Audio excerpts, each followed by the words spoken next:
Yes. Should I start, sir? Please. Yes, sir. So basically, when we are when I we jump we did the structural health monitoring, there are various kinds of tools which we have tried to use. Broadly, we started with wave propagation tool, and the basic problem which we looked into for damage detection was the corrosion. Next slide, please. So the corrosion, as we all understand, why because all the damages which, except to loading, the basic problem in the RC structures is corrosion. So next, please, next slide. So this shows the ingress of the ions, and the basic mechanism is that when the corrosion happens, there are two kinds of reactions which takes place, the anodic and cathodic. The anodic reaction basically results in the pitting of the rebar, and the cathodic reaction where the corrosion products that deposit on some other region of the rebar, they lead to the cracking and spalling of concrete. Now two phenomena which basically the effect of corrosion is seen is that we see the cracks in the structure and the load carrying capacity of the structure reduces because the reinforcement is subjected to pitting. Next, please. So when we use the various kinds of tools to assess the corrosion, these are the slides which just show that what are the effects. We have almost seen all of them. The rust product is very voluminous. It leads to, right, thank you. These are the effects of water and aggressive ions. They penetrate, leads to corrosion. Now the corrosion product is so voluminous that it leads to the spalling and cracking of the surrounding concrete. The reinforcement bars are exposed, and finally ultimate failure occurs. Now people have been trying to inhibit the corrosion in various ways. You can delay the onset, but you cannot eliminate it completely. Next slide, Harsimran.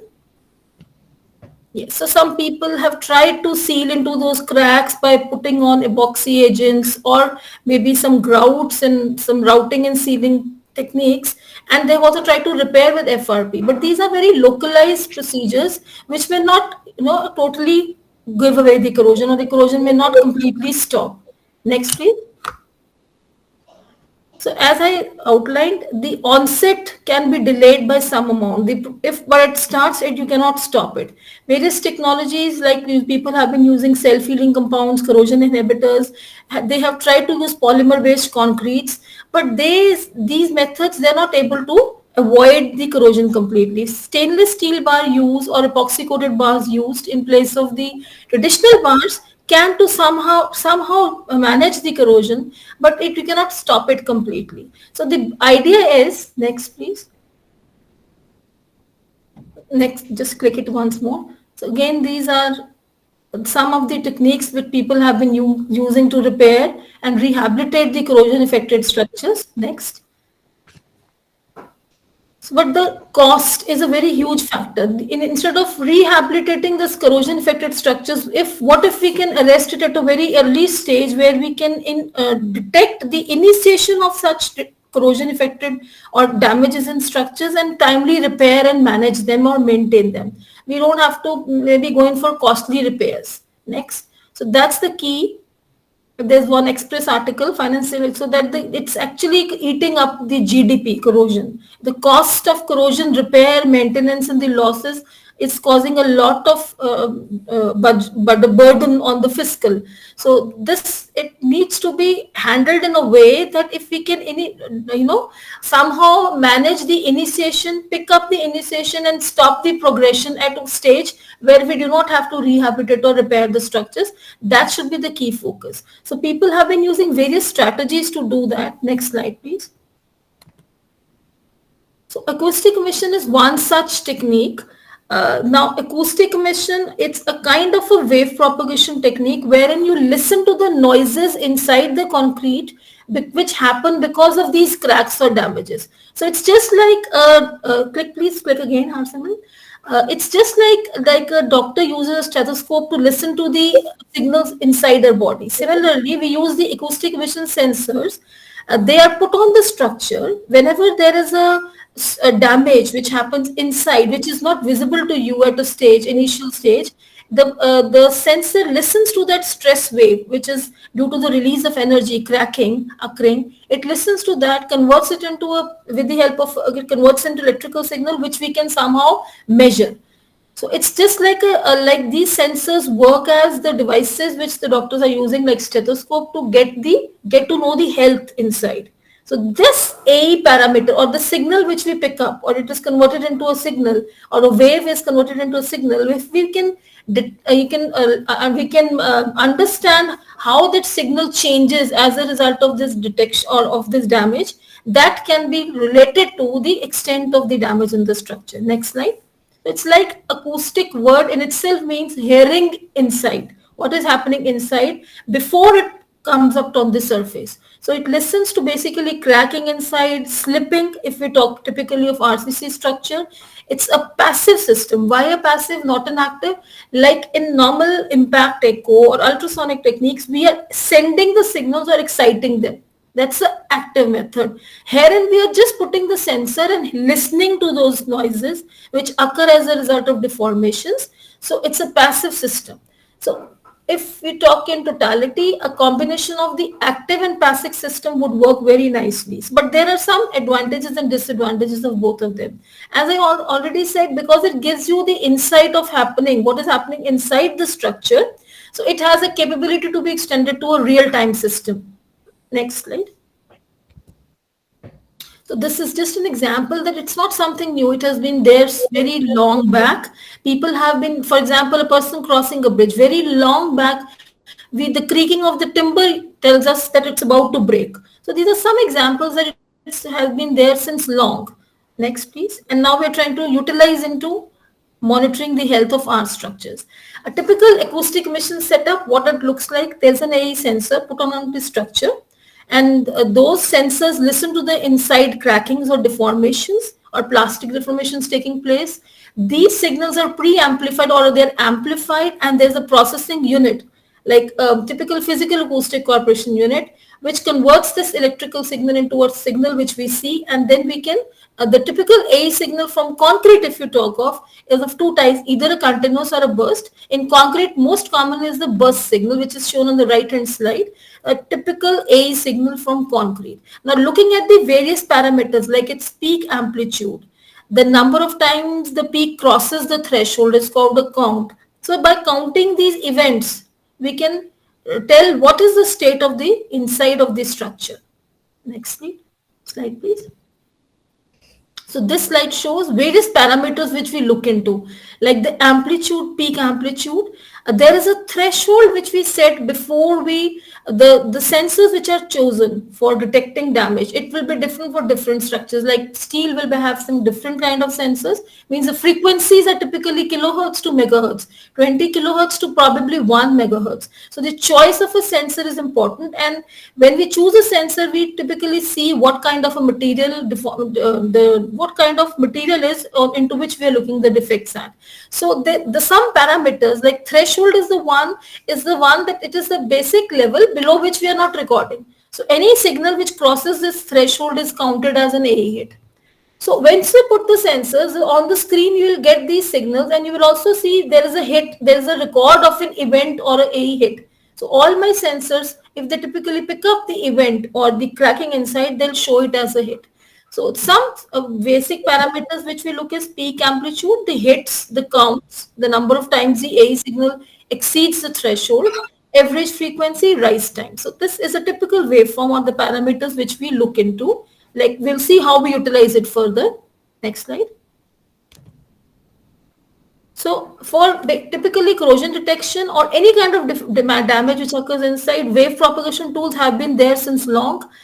Active system wherein we send, this slide shows a beam which is subjected to accelerated corrosion being monitored using ultrasonic method. So it is what we are doing is we are sending the signals from a transmitter from one end and receiving the signals. So if there is any change inside happening in the steel bar, for example, this is a guided wave setup, ultrasonic guided wave setup. But then we'll come to know that we came to know that it has its own disadvantages. This will work only when it's an active system, but it works only when the damage has exceeded a particular limit. The change in the signal is not so dominated. It's not changing so drastically in the initial stages. Therein when the acoustic emission comes to our rescue. So the combination is like this: an active ultrasonic setup, for example, or even an impact echo. They may work at a later stage, but we don't want to miss the initiation or the onset of damage. So that is why we started looking for a passive system wherein the sensors are directly mounted onto the systems. So this is an active setup where we use low frequency. We'll show in the next slide how it didn't work initially. Next slide, please. So when this signal was used, or when the various frequencies were used to detect the damage inside the corroding rebar, if you see on the left hand side, the signals did not change even after 9 days of accelerated corrosion. But what, and similarly on the left hand side, the box shows there is some signal which is rising, but not to that extent until fifth or sixth day. So initially for 1 to 9 days, when we were monitoring, we were trying to monitor the beam which is subjected to accelerated corrosion, we found out that guided waves were very good, working very nicely in the faster or the later stages when the corrosion had exceeded a particular level, but not on the initial stage. Next, please. This is the visual picture, or the picture of the beam at various stages. Day 0 means a healthy beam. Now it is, the tape shows the acoustic sensors have been put. If you only see visually, we will not be able to see anything until 7 days. The corrosion is very high, at 30 volts it was done. Next, please. But when we, and similarly, we plotted those, that what happened. So if you see, there is one frequency chosen, a low frequency mode, which is not showing any change till 5 days. If a high frequency mode is chosen in ultrasonic, it is not showing a change till 7th to 8th day. So we are not able to, but in the 7th day, we see that the crack has already appeared on the beam. So that means this active system is not going to work. So then we had already installed the AE sensors and recorded the acoustic events also. Next slide, please. So this was the setup, the same setup which I have shown. The AE sensors, they are piezoelectric sensors. 6 sensors are put on this 1 meter beam, almost 700 mm beam. 3 on the front and 3 on the back. And then there's a preamplifier which amplifies the signal. And the AE setup, it's a system which, it's a data acquisition system which filters the data, and then it's shown. Next, please. So what did we get out of this? This is the actual real-time record of the beam when it is actually being corroded. So day 1 we see 1 to 2 dots. Day 2, day 3 and 4 we see rise of such number of red dots appearing. And we could easily correlate on the day 5, we see minor crack and a similar streak of red dots on the screen when we recorded those AE events. So this is a typical AE hit plot. So initially day 1 itself, we start seeing some things happening inside. So AE could easily pick up the inside cracking much before it is visible on the screen. Much earlier than it is visible physically. That's the basic aim. On the other hand, the ultrasonics were not able to detect those. There was no change in the ultrasonic signal. What we expect is that the ultrasonic signal, as the bar corrodes, it pits, the signal should fall, but it was not happening until 7 days. But AE started working right from day 1 to 2, and we could see some AE hits. The next slide. So when we plotted the cumulative AE hits, this right hand side graph shows the comparison of only 5 days. Up to 5 days, what's the scenario? The scenario is the red line is the ultrasonic voltage, neither rising nor falling. HCP means potential measurements. Definitely when the corrosion starts, there is a fall in the potential. But then this is a very qualitative parameter. You cannot relate to because it is dependent on so many parameters. So half cell potential, though well established, is a very conventional technique. You cannot quantify the corrosion or the damage with this, specifically corrosion. If you see the green line, that is the increase in the number of AE hits in the first 5 days. So this small picture of the activities which we recorded with the 3 kinds of local monitoring setups could show that AE was much relevant in the initial 5 days of accelerated corrosion in comparison to our ultrasonic or even HCP. HCP is not a very good parameter. It's just a qualitative indicator. Has so many other parameters associated with it. So next, please. So the passive AE hits, the passive AE technique, We plotted for 9 days. It shows consistent rise. One parameter is A hits or counts. The other is the area under this curve, the A signal which is recorded. That is called the cumulative signal strength. That show a consistent rise from the day one. Three lines indicate three different samples. So it was quite a repetitive phenomena. Started with small samples, but we'll see in the further slides that how it has beautifully explored the various damage mechanisms in various kinds of structures, not only corrosion. Next. And not only this, so if this is the final picture which we are showing for the hits, the colored dots, they show the appearance of various hits at various stages. Day 1, 0 to 1 is first day. Those hits are appearing. Then second day, 1 to 2, 2 to 3. So we see that consistent rise in the AE hits. And the amplitude of the AE hits, this graph, it also indicates quantifying the damage level. So the initial 1 to 3 days, if we see, the average amplitude of the hits is around 45 to 50 dB, whereas in the later stages, it shifts on to 65 to 75. So that a parameter, if we are somehow able to record that number of events and their amplitudes, we can also get an idea what is the level of the cracking or the damage in the structure. So AE has some beautiful parameters wherein we can not only see that there is some problem happening inside, where it is exactly happening, we can localize that using a 3D plotting event. We can do that 3D plots, and also the amplitude of the AE hits an indicator of the quantify the damage happening inside. Next, please. So this is just for a beam which has undergone 9 days. We extended to various other samples, extended the corrosion for maybe large number of days. Finally, when we stopped, so we could see that AE events or AE hits, they could not only, so if you see 0 to 10 days, the rise signals are continuously rising. That's the initiation, a micro cracking happening inside. Then there is a micro cracking which is coalescing together to form macro cracks in the calm phase or the phase 2.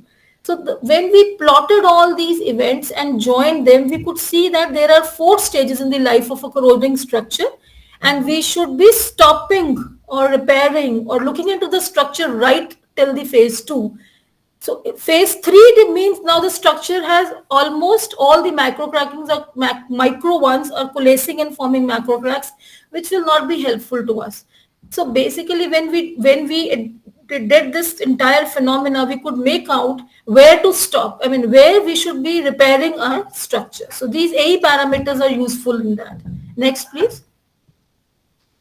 Similarly, as I said, the CSS, cumulative signal strength, if we plot, we could see a sudden jump at 2 places called the knees. That's an indicator. As I said, initiation phase, when this jumps up, that means now the crackings, they will be becoming visible. Crack 2 or the second knee is an indicator. Now that inside you are able to see that crack has come up to the surface. I mean, it's a huge crack which has appeared. And we could make out these phases correlate well with the dots which are appearing on the screen and we're seeing every day. So as we are monitoring the beams. So A was very beautifully, is not only beautifully picking up the onset, but also the progression of the corrosion. We can make out now at knee 1, there is some major micro crack which is going to form and coalesce to form a macro crack and number of such cracks. And there's a sudden rise in the signal strength, second knee, which indicates that this beam has given up. Next, please. So this is how the screen appears like it's an actual beam with actual record at the instant, like 9 days of corrosion. A transverse crack is appearing visually and we are also seeing that. Next. So there are 3-4 such slides. This is the actual state of the beam after 19 days. There were 2 cracks, and if you remove the visual and you see the other AE plot, we could make out the AEs could detect those things. Next, please. And this is the final corrosion pattern which we obtained, and we matched it with the visual as well as some other tools we also used in conjunction with these tools. But AE could give us very beautiful indicators of the various events which we are seeing, and probably that will help us to timely remediate or repair the structure. Next slide. Next, please. So this is how it looks like. This was the condition of the bars, and when we did the stress strain plots, or we did the tensile stressing of the extracted bars of the various samples, we could see that This is a simple stress strain curve of the extruded samples after corrosion. There's a control sample, then there is an S9 means 9 days corrosion, 19 days. We could see the load carrying capacity drastically falling, the area under the curve drastically decreasing, though the initial stiffness of all the samples is same, which is very well indicating us that it's very important that they indicate a good stiffness initially. All the beams or the bars are behaving nicely initial stages, showing a good stiffness, but they have drastically lost their ductility. So it is so important that in initial stages itself we are able to pick up the damage and repair it. So this just shows that what kind of a damage on what it's so important to manage the damage at an initial stage, and AE definitely works very nicely into that. Next, please. This is just an example that how AE has been used successfully to monitor corrosion. Very well established now that corrosion is very well picked up, or initiation is very well picked up for by AE. But then there is one problem in this. The problem in this is not with corrosion detection. In general, when you use an AE technique, it may work very nicely for an uncracked structure, or maybe there is a cracking taking place, but it may not be a very reliable tool when the structure is already cracked so much. So when it's profusely cracked structure, AE may not work. That means if I take AE as a tool to detect the initiation, that's very fine. But if you have already cracked structure and you expect, and it's already profusely cracked, AE may not work very nicely.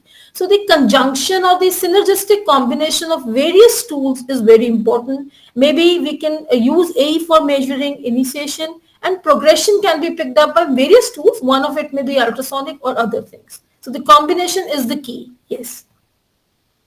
So just one example that corrosion detection is very easily, tracked by, or very well tracked by acoustic mission. Next slide. We also did this exercise that we did small samples. Then we repaired a larger 4-meter size samples. We corroded first of all them to different days. Like 10 days, 20 days, 30 days. It's a 4-meter huge beam. We knew that we could pick up corrosion with acoustic emission. We also tried to repair them. Next slide. These large beams, which are actually practically 4-meter size beams. We repaired them with GFRP. So it was, if you see the cross section on the left hand side, the repair strategy was a U-shaped repair in the middle 2 meters out of the 4 meters. The damaged concrete was removed. Micro concreting was put in B part. Grinding was done so that the corners are, beveled, and you can put the FRP wrap. Primer was put and FRP wrapping was done. On the left hand side, the repair strategy is shown. So the 4-meter beams were repaired. Next slide, as shown in the next slide. And this is the slide, what it looks like, the beam looks like. This C40 means the sample has been corroded for 40 days and repaired with GFRP in the middle 2 meters. Why GFRP? It has been well established in literature that FRP not only enhances the load carrying capacity of damaged structures to some extent, it works very nicely when the structures are corroded. It actually it helps it to restore the strength, specifically the corrosion affected structures. So it's not, you may not have to repair the entire part, only a portion of it, but then you can easily rehabilitate that and get a very good result out of that corrosion repaired beam with GFRP. So what we did was we deliberately put the wrapping in the 2 meters and AE sensors on the outside. So it's a 4-meter beam.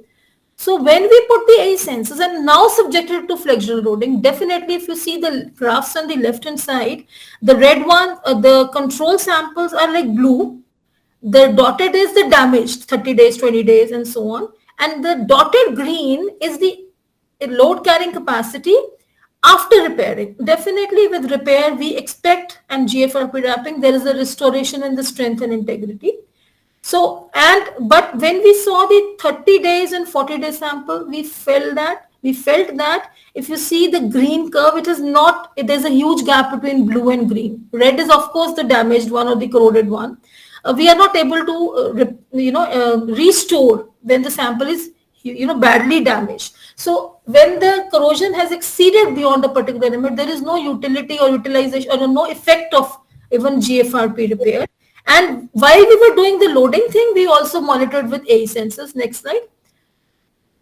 So what we saw that that the corroded beams C10, C20, 30, 40, when they were repaired and the acoustic signals were recorded, if you see C30 or 40, first outcome of the flexural testing was that even if the beam is very much damaged, hugely damaged, there's no point in repair. So you're not able to restore to even one half of it. Then second, when we recorded the AE signals, we saw that the AE could not only pick like the initiation of corrosion, progression of corrosion, but also could pick up the repair which is taking place, or restoration which is happening because of the GFRP repair. So how do we see that? If you compare C20 with R20, or the second figure from the top in the right hand side, we see that the number of events are increasing. And similarly repaired R30 and R40, we see compared to the control, that means the cracked or the corroded C40 sample, when you repair it and then you record the AE activity, there are appearance of AE hits. So the recovery in this integrity of the structure after repair also picked up by AE. That means acoustic emission can also be used when you are repairing the structures.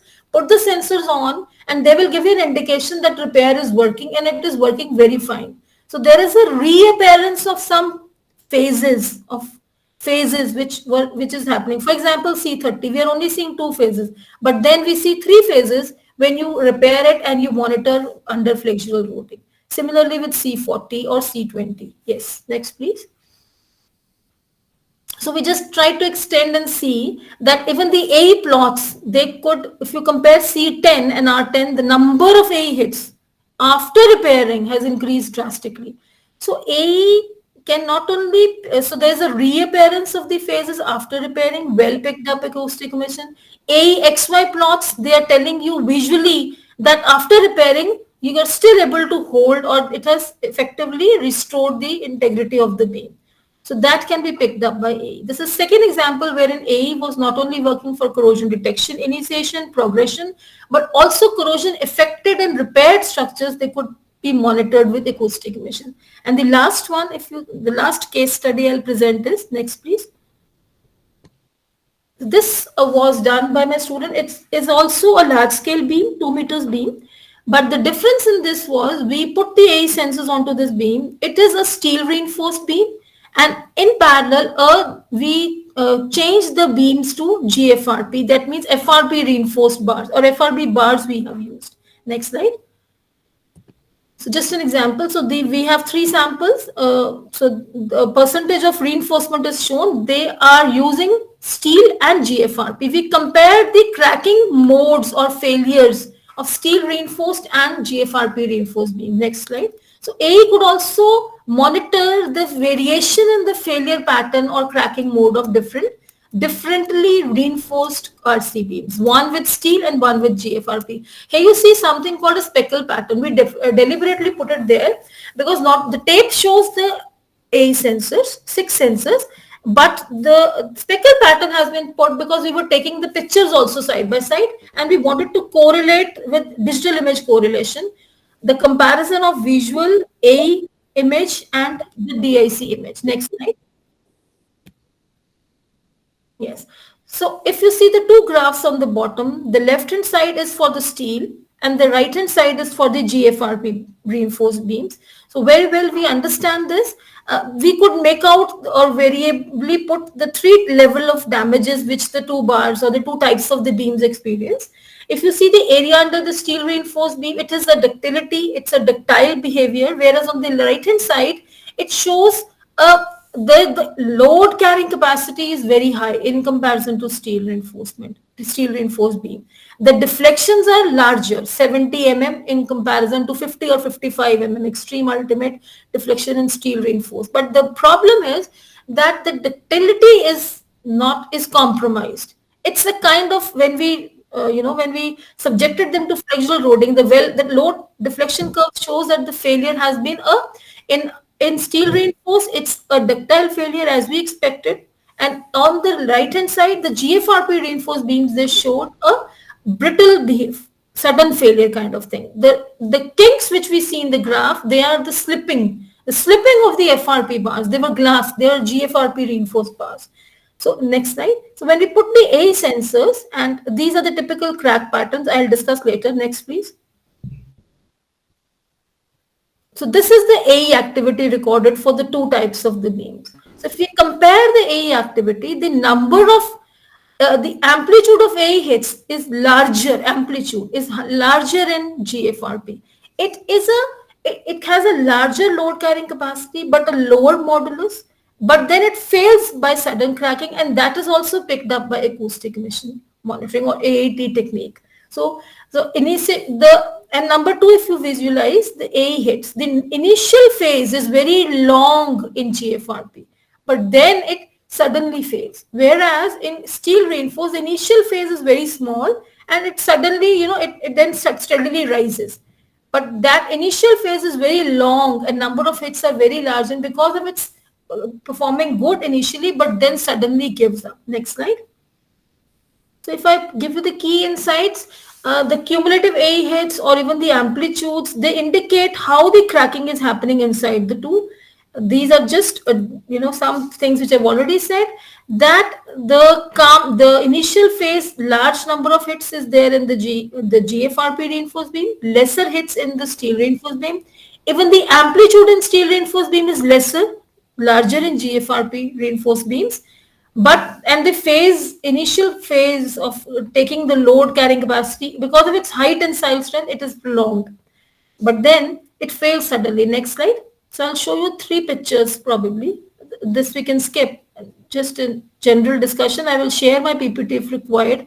So the insights is, then there is one parameter, average frequency versus rise angle. If we plot this, we are able to see how the damage is progressing. So if you see the dot on the SR or the steel reinforced beam, it shows the average. So what we are doing is an average frequency plot, that is over 100 A hits, that average has been taken, that value. So steel reinforced beam, if you see the damage level 1, that means the initial phase, it fails in tension, whereas the GFRP reinforced beam fails in shear. Next slide. If you increase the load, again, the average frequency has risen for steel reinforced beam. It is still failing in tension, but the failure of the GFRP reinforced beam, now this is an AE value. This is a parameter from acoustic emission. Average frequencies versus rise angle. So this parameter could indicate initially steel reinforced beam that failed in tension and GFRP reinforced beam failed in shear. Whereas we increase the level of loading, the shift is taking place. Again, it is tensile and steel reinforced, and in the GFRP beam, the mode of cracking is changing from shear to tension. So dot is shifting. Next slide. So now see, it has crossed. So simultaneously we're getting the values, these values. So damage level 1, 2, 3. So steel reinforced beam will always fail in tension. And the final failure of a GFRP reinforced beam, the dot has shifted towards the tensile phase. So initially shear and then shifting on to. So the context is this, that the AE parameter, various parameters, this is just one of the parameters, they not only indicate the rise of the activity, not only indicates the increase in the damages, but there are some other parameters which can demonstrate or classify the kind of cracking which we expect in the structure and type of failure mode it undergoes. Next slide. These are last three slides, which shows a comparison of some normally utilized techniques, like visually what we see. This is the stage 1, level 1. We are well into the elastic stage of the structure of the beam. The second picture shows the digital image correlation plot. It's a longitudinal strain profile. And the third picture shows the AE activity. So, well, if we compare the three, we are able to identify, and all of them matches well. Visually, we are not able to see anything. A DIC gives you a small, change in the color, which indicates that there is change in the strain profile. And A is able to pick up exactly where we expect those red dots, which are correlated with this image. Next. This is the progression in the intermediate stage, phase 2, damage level 2. Well, we see the deformations in the structures in the actual beams also. The DIC images also show how the cracks are progressing, and the beautiful picture at the bottom shows the AE profile or the AE head plot. So acoustic emission can So this picture just shows, or this comparison just show, and how AE is able to pick up. This is just a simple flexural loading. Next slide. And this is the state at the final. So where we expect the cracks to occur, of course, it's a tensile failure in a steel reinforced. At a sudden failure, a big crack is observed in the GFRP reinforced beam on the right hand side. And the AE plots are showing exactly where we expect or where we see the failure finally taking place. Even DIC is showing the correct thing, but AE gives you the dots. You are seeing the dots appearing on the screen. So the beauty of A is this. But then if you have already damaged structure to a large extent, and then now you expect that A should, it should pick up those, it may not work at a very later stage when the deterioration has exceeded beyond a repairable limit. So A has a beauty of picking the initiation of damage, and then you can take a decision of timely repair and remedify the structure, and this may work. So that ways this tool is a tool for structural health monitoring in the initial stages, and proper timely measurement or maintenance repair strategy can be looked into.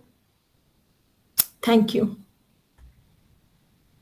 I just showed in my presentation three typical cases where the AE has been applied and it has worked well. Thank you so much, ma'am, for your informative session. I really like the correlation between AE and all other technique, the DIC one. Now floor is open for question and answer. They will be handled on first come basis. So please raise your hands if you have any questions in the audience. Yes, sir. So there's a team in ISC Bangalore, Dr. Chandrakishan. He's a well-known figure in this. We took ideas from him only while we started this thing. So we had actually put the sensor setup on a railway bridge in and around this region of Bangalore, railway bridge, steel bridges. Actually, this works very nicely when it is a steel structure, because there the heterogeneity is not there. So your question that how do we select where to put the sensors? Like normally we expect in flexural that the damage zone is the one where we expect the moments to be on the larger side. When we select the placement of sensors, we try to make an array in such a way that we are able to pick up we are able to make a 3D image out of it.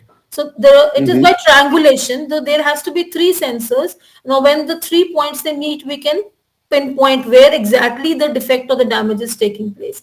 So it comes up as of like normally we know where to put the sensors depending upon where we expect the damage to take place, and then the number of sensors can be, for example, for this 4 meter, 5 meter spans, we sometimes put 16 to 32 sensors. So in the lab, we have a smaller setup where I could only use 6 to 8 sensors. But in the field, when I'm using the same setup, we are using 32 sensors at one stage. So that array is ensured that we are not able to miss any point where we expect the damages to be. And these railway bridges are not there. So they have been there since long. They are of kind of historical importance. So that array is already set up there. We are just sitting in our offices and monitoring what is happening there. Yeah, I would like to ask maybe two questions. First of all, like as a acoustic emission technique, we have studied generally as a NDE technique, where there is a setup like there is an input wave signal and an output wave signal, and we measure the difference. But here we have seen it as a monitoring, continuous monitoring. So like what an AE sensor does it measure? Like what physical quantity does it measure? And, yes. So basically what we're actually doing is we are just listening to that stress wave which comes inside, and this piezoelectric transducer which we're using, it converts it into a pulse. So that pulse parameters, now we have the capacity, we have the systems wherein those electrical pulses, we can easily measure what is the change. So the parameter of the initial pulse and how, so the first of all, the appearance of a pulse in itself is an indicator that some dislocation has started. Now, how these dislocations enhance over a period of time, the change in that electrical pulse obtained or the wave signal obtained is an indicator of how it is progressing. So when I say like A hits are increasing, so that's the number of such signals which I'm receiving at my sensor, and if they're continuously increasing at a particular point, it indicates that the damage has initiated from that point. So those sensors are like they pick up those noises, and the systems are available, the data acquisition systems are available wherein these electrical pulses or these signals, they can be read and the various parameters can be obtained out of them, where we correlate with the initial and the later stages to see what changes have taken place. So the first indicator of a damage is the appearance of this, the first hits itself. Okay. Because it's just like you are putting that sensor in, like doctor puts a stethoscope on you. So what he hears, what we hear is what is acoustic. So if this acoustic is changing from inside because of damage or dislocation or any kind of a cracking, we are able to pick up from those sensors. So that gives a signal actually which you can quantify the parameters as of.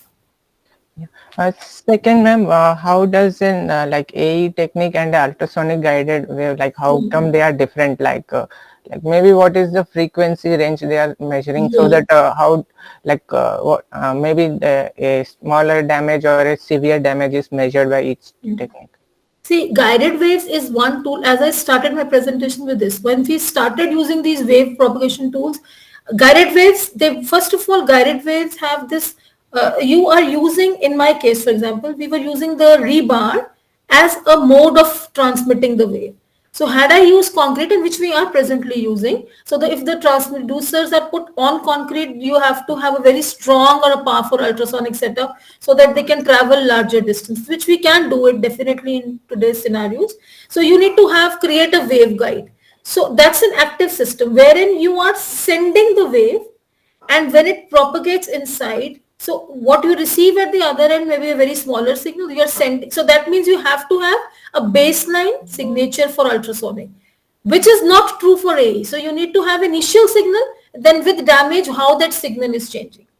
So that is what I send and what I receive. If I compare two of them, then I know that the damage is happening. Signal will drop at the other end. So it's an active tool. And number one, it requires a baseline. I need the healthy one, only then I can compare. Number two, in acoustic, we are just collecting those, the noises or the signals. And in our case, we are putting the AE sensors directly on concrete. Like ultrasonics can be done in concrete. We are doing it on rebar because we wanted to increase the length of, measuring the damage.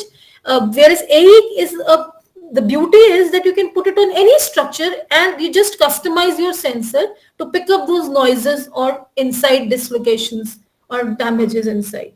So active tool is ultrasonic, but then ultrasonic doesn't work nicely in the initial stages of damage. Whereas acoustic, it picks up the damage right in the beginning. So for initiation measuring, if you want to measure the initiation of corrosion, A is the tool.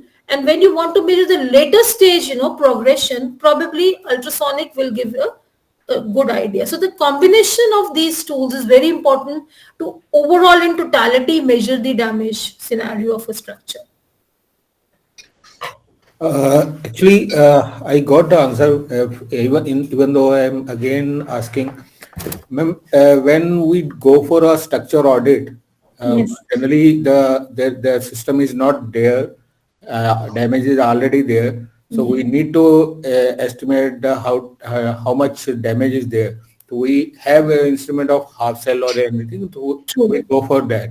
Yeah. So, I just want to know that this acoustic emission will help on that type of structure also, whether we want to do the structure audit for a whole building in one go. So that means you need to have an array of sensors. So typically what where we use AE, we looking for a structure where we can put that array and monitor it from a remote location. You can do it real time, yes. Yes. But we need to put the sensors, and also we need to have people who can read those sensors and, digitize the data, and you're able to quantify that. So now there are some setups which are coming in the market wherein it's just a small device which you just put, but those AE sensors have to be there.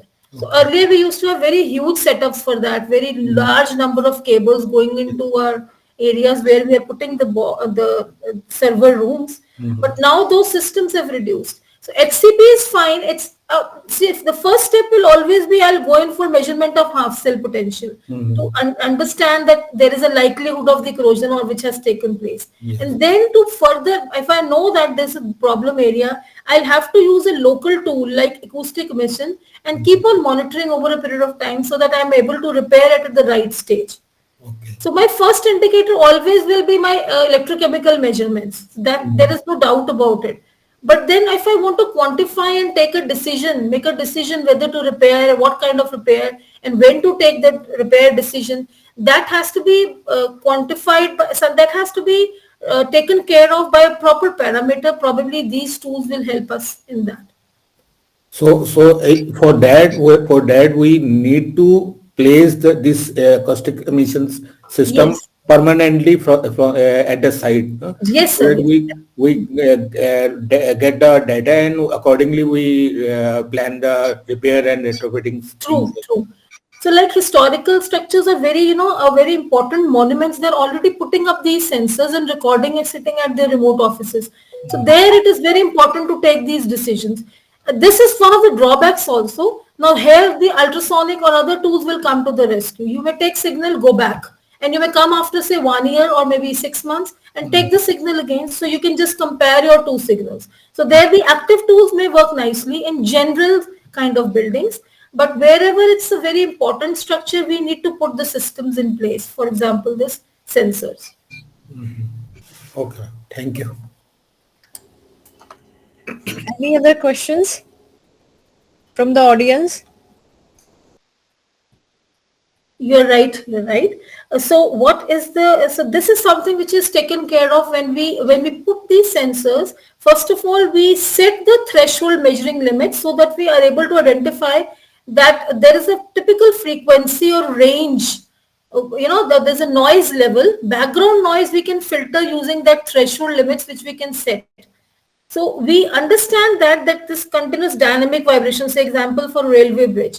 So we filter those things. So there are some systems like filtration systems. There are 3 to 4 types which we use in acoustic emission, typically to filter out this background noise. And there are of 3 or 4 kinds depending upon what kind of setup are we using. So we set the initial threshold measuring level where we know that for particular concrete, say 30 dB or 40 dB, for let us say FRP wrapped structures, some higher level is set. So the filtration systems are also available, but definitely the problem is that you're right in a way that first of all filtering that noise, and then secondly the data also has to be filtered. So we know that this level, the noise, the amplitude below this threshold is to be discarded. But my system is recording all of this and I have to filter out at my instance. So we have the tools to do that nowadays. That is true. Now, see, now this artificial intelligence thing is now coming up, but we are able to do that right at the measuring level by setting the threshold limits. We know the threshold limits, what we are looking at typically. So that is the first stage, and then we use the filters in our setup. But now AI tools are available. Probably this will become more simpler. In this case, one thing which is worrisome is the huge amount of data which we get, and then the filter we have to apply. We understand and know typically what kind of filters do we have to apply. So, but AI and ML definitely we are trying to do that. We are trying to use those tools to discard the data which we don't want to analyze. So this will help us to do better. So, like it depends upon the acquisition system. Like in my case, we are using 2 million samples per second. So it is recording 2 million samples per second. And we have over a period of time, we have been able to, now the new system we have just bought. So it has more capability. So that is dependent on how much you can spend. So this can be taken care of by improvising the systems. So the sampling rate is very high. The only thing is, like, for example, if you compare with digital image correlation, there is 1000, only samples per second. But here we are picking up about typically 10 million samples per second, 1 to 10 million samples per second. So higher the the capacity of your acquisition system, the more accurate you will get. Yes, it is 24/7. So even if there's a bridge structure, no, you have to put the sensors there. So you keep on, so I have so many, I have so many parameters which are getting recorded. So the screen which I showed you, the dots, no, that's one such parameter which I have tried, because what happens is what you see, it makes a, it gives a direct impact. Now I will go back and see my data. So that red dots which you were seeing were actual hits which we were recording continuously. So AE system in general, you have to put the sensors in place all the time, and then it will keep on collecting data. You can see it on the screen and probably understand what is going on inside the structure. You don't want that huge cluster to be sitting there. Before that only you want to, stop it. It's a 24-hour, it's a continuous monitoring system. That's where the point is, that you have huge data to look into. No, so each red dot, it corresponds to when my so there are a number of sensors. If three sensors at one instant they record the same, they hit at the same time, then that appears as a red dot. So because by triangulation it works. So one such red dot is the recording by three sensors. I had put 6 sensors just to create an array, get the better results. Number of sensors you increase, so you'll get, the cost will definitely increase, but then you'll get a good record of plots. So that each one red dot is recorded, that means at one such click inside or crack inside, it was picked up, that wave was picked up simultaneously by minimum 3 sensors. Only then it appears on the screen as a red dot. Yeah, you can see, so if like I had only 8 sensors, for my small size beam, I chose only 6. 3 I put on the front face, 3 on the back face. So I was able to make a pattern, because I knew that. So if I have a larger beam, I could put more sensors, 8 sensors, 16 sensors, 32 sensors, 64 sensors. So it depends on the size of the beam. I could do it by minimum 3 sensors, maximum as many as I want. Middle. Yeah, because we are creating the image of the beam itself inside. So what you're seeing is an XY plot. I have not shown the XYZ plot. Z plot I have not shown. So you have put the sensor that is recording, and so the hits which is recorded by those sensors, it's converted into signals, and you're getting those numbers. So that each red dot is a hit. So it's not like that key. So that damage, if you have seen, it's not. So when you see large number of dots at one place, it indicates that now that is a crack, it's not. It's the position of a crack. So otherwise, on the sides also you see number of dots. But those accumulation of points takes place where we see finally where the crack has appeared. So number of such accumulated points indicate that there is a macro crack which is going to take place. But it is not that there is no sideway hit which you are seeing. There are so many on the sides, but the congregation at one place indicates appearance or definitely a macro crack happening inside. And now probably visually outside also available. No. That is the capacity of your acquisition system. So you can take so many readings, or it can record at the max so many readings. How many actually are taking place? So when you get a one hit, say, which is one hit or one count. First of all, hit or count is the one when you are saying that if you have set 30 dB or 40 dB as a threshold, anything above it, it will be first of all counted. So it's inside that software is there. So it will only then record it as a hit. And that also hit is shown on the screen only when it is picked up simultaneously by 3 points. So in a day, like say day 1, if you saw on the screen, only 3 dots were there. So those 3 dots indicate that throughout the day inside nothing has happened. Only 3 dots means there are 3 such instances which have happened when the 3 sensors were able to pick up. So it's the maximum is like sample, maybe sampling speed or range or capacity of the system, maybe whatever it is. When something has happened inside, it will be recorded. So 3 hits initially, then slowly day 2, day 3, we were seeing large numbers appearing because on-site cracking was happening. These are sound waves, yes, stress waves. No, it's not that. It's the capacity of the acquisition system. So for example, even ultrasonic for my case, I'm using the same system. Though acoustic emission has an inbuilt software, so the sensor picks up and it quantifies, and you get so many parameters which are measurable. For example, ultrasonic, what am I doing? I am continuously sending an electrical pulse. I'm exciting the transducers, so I'm getting those points. It's not that the total number of points which I get will be 2 million, but it can record max up to those points. If you keep on sending, it will keep on receiving and converting them into the corresponding electrical pulses. So that's the maximum sampling rate of the device, or in fact recording what it can record. But acoustic are much less than this highest range. If you count the number of hits, that will be quite lower in comparison to this rate of sampling of your software. Yeah. No, the number of hits per second,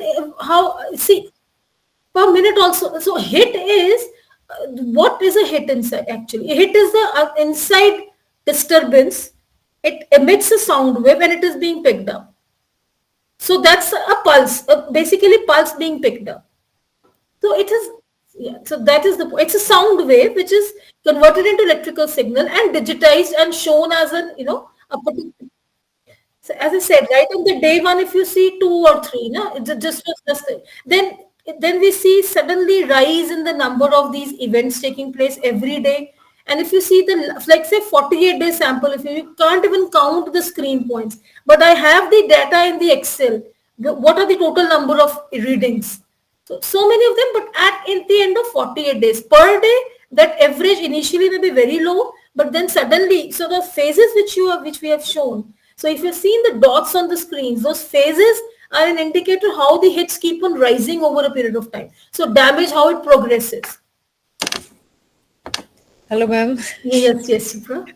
Ma'am, I have just one question and one favor. Yes. My question is, you have mentioned that acoustic impulse that will generate after some anomaly or deformity. You get to sense that by PZT transducer. Yeah, the sensor is a PZT transducer. So both the things happening in same sensor, or you have a different? No. What happens is we put the sensor there. So basically what is happening, that mechanical wave, it vibrates that transducer PZT and generates an electrical pulse. So your stress wave or the sound wave is converted into an electrical pulse. So that electrical pulse parameters we were quantifying as a hits or counts or maybe signal strength. So that sensor in itself, yeah. My question is, both of phenomena is happening in same sensor, no? The sound waves coming and PZT getting the signal from excited, and then you're putting an amplifier to amplify. So PZT here is converting that mechanical vibration into a pulse, into electrical pulse. Okay, ma'am. Favor I want is I want to know from where you are getting these acoustic sensors. I mean the in knowledge about vendors and all. If you can put the link on the PPT, or you can give some specification and vendors on the PPT. So this is a PAC system, physical acoustic system.